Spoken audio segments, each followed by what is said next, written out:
Good morning. Barry Bryson here. Thank you for joining me for another 5 good minutes with the Word.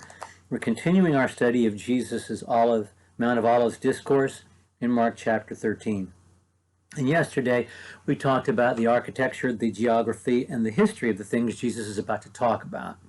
He's going to be telling them about the coming destruction of Jerusalem by the Roman army, and with it the destruction of Old Testament Judaism. And he's going to tell them how to prepare for this moment, to recognize this moment when it is about to occur, and to flee from this moment, and what to pray about as they see events leading up to this moment. But he's also going to tell them more in this discourse. He's going to tell them also about the end of time.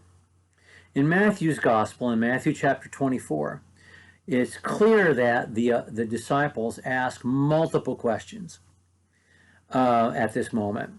And they ask the questions, when are these things to be? What are to be the signs of the times and of the end of the age?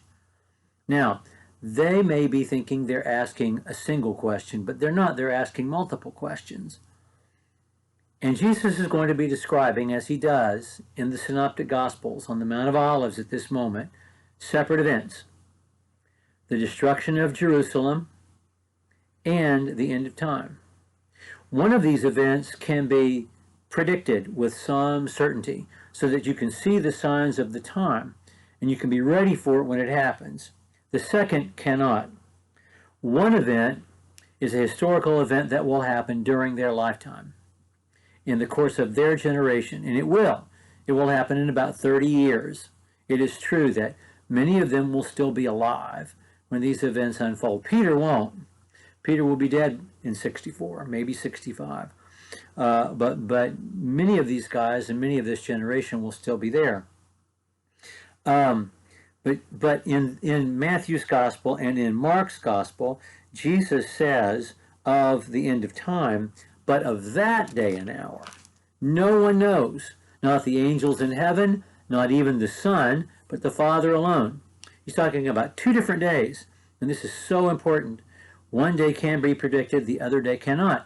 One day he can give you signs for so that you can recognize when it's coming. But of the other day, he doesn't know. He can't give you signs because even though he's Jesus, the Christ, the Son of the living God, he has no idea when it's going to come. Only the Father alone, which is mind-blowing when you think about it. So, if you think you're going to go to these verses and tell us when the end of time is coming, you are wrong.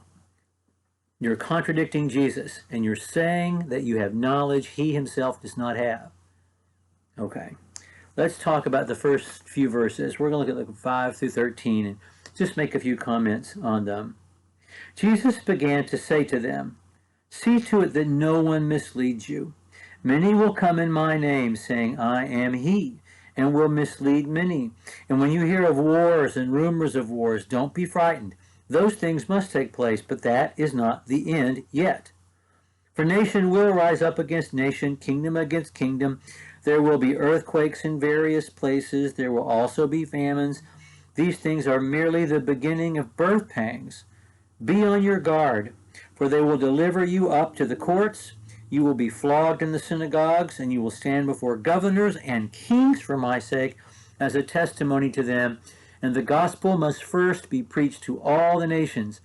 And when they arrest you and deliver you up, do not be anxious beforehand about what you are to say, but whatever is given to you in that hour, for it is not yet you who speak, but it is the Holy Spirit. Brother will deliver up brother to death, and a father his child, and children will rise up against their parents and cause them to be put to death, and you will be hated on account of my name, but it is the one who has endured to the end who will be saved." These are the things that will happen between Jesus speaking and the destruction of Jerusalem at the end of the 60s and finally in AD 70. And it is exactly what happens in the book of Acts. It happens. At first, the Jews are going to persecute them.